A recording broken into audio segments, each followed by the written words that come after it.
Dieu nous attire toujours parce que nous désirons. Dieu nous appelle toujours parce que nous aimons. Donc, ce qui te fait mal ou pleurer aujourd'hui sera la cause de ta louange d'aimer. Chacun pense qu'il se conduit toujours bien, mais c'est le Seigneur qui connaît le fond du cœur.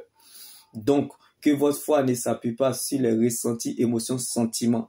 Car la vraie adoration, ce n'est pas l'expression de nos lèvres, mais la sincérité du cœur qui attire l'attention de Dieu. Car Dieu ne considère pas ce que l'homme considère. Car les hommes regardent à l'apparence, mais Dieu voit en vérité au cœur. Personne ne peut t'aimer comme Dieu peut t'aimer. Et les hommes ne peuvent pas t'aimer comme Dieu t'a aimé. Les hommes ne peuvent pas t'apporter l'amour comme tu le conçois, car ils ne savent pas réellement ce qu'il y a à l'intérieur de ton cœur. Ils peuvent deviner ce que tu veux, mais ils ne connaissent pas réellement ce que tu veux. Comme Dieu a pris une chose insignifiante, sans valeur, dans la forêt, il lui a donné une forme, David. L'inconnu aux yeux des humains sera connu de Dieu. À ceux qu'il a connus d'avance, il les a aussi prédestinés. À ceux qu'il a prédestinés, il les a aussi appelés.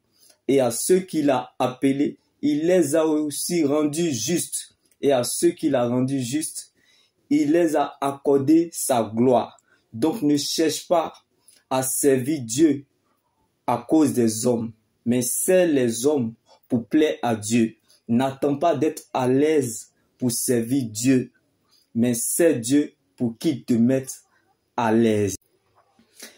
Car la vraie foi, ce n'est pas de s'en sortir dans la vie, mais c'est de sortir victorieux des épreuves de l'éternité. Donc ne laisse personne te priver de ton éternité, qui est l'enjeu majeur de ton existence. Reste focalisé sur le Seigneur Jésus-Christ seul, car la preuve, la valeur et la raison de ton essence, c'est ton salut en Jésus-Christ. La grande et vraie foi, c'est de chercher, suivre et servir Dieu.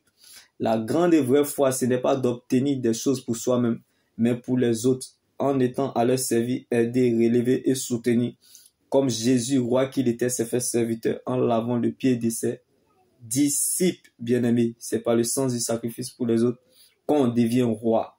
La grande et vraie foi, c'est de soutenir les pauvres, les veuves et les orphelins. La Bible nous le dit, celui qui s'intéresse aux pauvres, à la veuve et à l'orphelin, au jour du malheur, l'Éternel l'en délivre.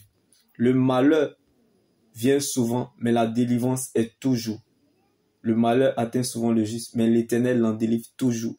Car les bontés de l'Éternel ne sont point épuisées, ses compassions ne sont pas à l'éternel. Elles se renouvellent chaque matin. Car ce que Dieu fait pour nous dans le secret est plus grand que ce que nous regardons ou traversons. Shalom.